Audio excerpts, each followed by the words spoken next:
Well, I didn't see the Chinese. Maybe I might have missed it because the one comment where he said, "Don't, he better not embarrass us in front of the Chinese."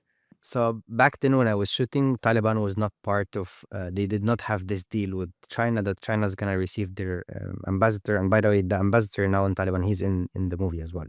Like he comes in the movie that became the ambassador. He was the assistant of the spokesperson. And now they moved him to become the ambassador of the Taliban to China. Okay. And he's officially recognized there. Yeah, I guess a two separate parts. Yeah, because obviously at the parade you have the Chinese there, wearing their mask. You have the Iranians, and you have the Russians. I think are the three main countries that you showed. Iranian, Chinese, Pakistani, Russians. Outside of the parade, did you see Chinese influence or interactions? There was definitely in the civilian airport. There is a lot of foreign influence. In the civilian airport, there are a lot of foreign hands in there, helping them or whatever. The vacancy that was left behind from the American companies is being taken over, and you know how much money was being made there. So other investors come, and it's a full country. It's a full country that you could try to invest, and you have a lot of corrupt leaders from the Taliban that you could just put in your pockets in 5 seconds.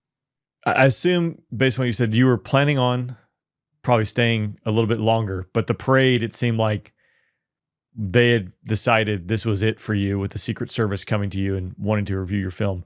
What changed or what transpired that you think initiated that?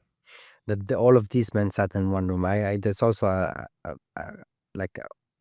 it's my analysis. It might be completely wrong. It might they just saw me and you were like, okay, we have to know who you are, and they might not have known me at all, and they said, how come you're here filming the parade? Or it might be what I expected, which all of these men that I've spoken to separately, convincing them to convince each other to let me in, were sitting in one room. So they finally sat together and had a conversation about me.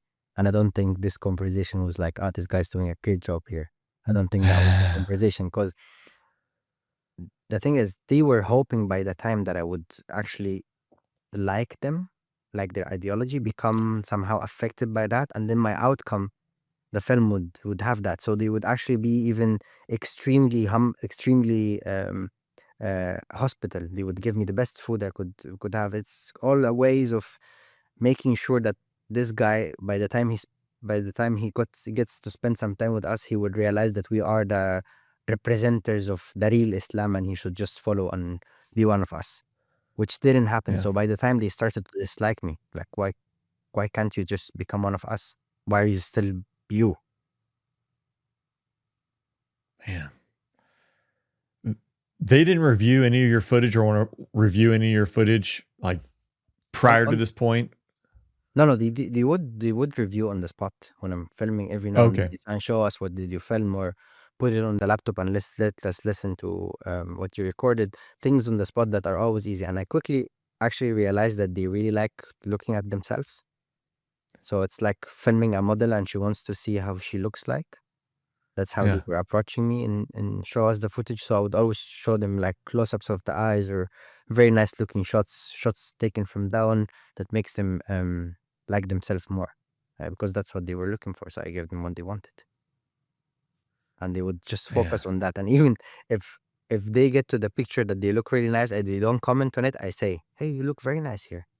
And then all the guys around will be like, show us. Yes, you look, yes, sir, you look very nice. You look, Maulo, you look very, very, very good looking. And everybody wants a piece of his approval, because he's the big leader, and everybody wants him to look at them and smile.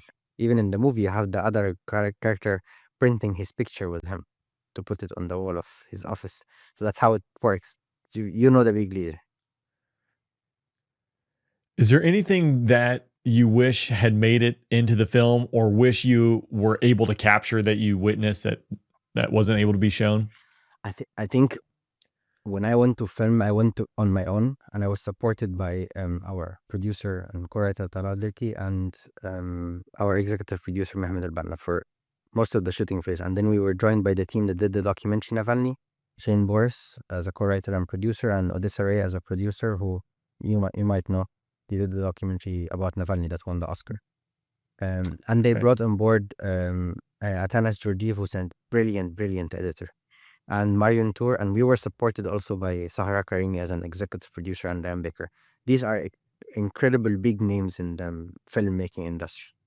And when I would sit with them, show them the material, every one of them would see something beyond what I'm seeing. So if I'm seeing one and that for me looks like one is like, yeah, but this one has 0.1, 0.2, 0.3, 0.4, 0.5, and I maybe get 0.1, 0.2, but there is someone that gets 0.6 and 7, and we could combine these ideas together that deepens the meaning in the scene and in the material. And we really worked collaboratively that the best idea wins.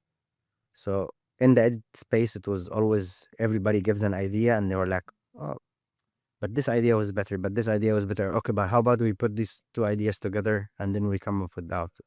So the final film is something that whenever I see it, I'm like, I could never do this better. With the given material and the process that has gone, could never do this better. The other thing that I wished for, but this is in a utopian world, is actually to have a story about Afghans within that story, that you would see the Afghans and how they are suffering. But we took this decision consciously in the beginning that we're not filming with civilians, because whoever we film, we're putting their life in danger. And we don't want to put anyone's life in danger. That's the only reason why we didn't want to have civilians in the movie. I could have sent another cameraman to film with civilians and mix the footage together. But that decision we took not to include it.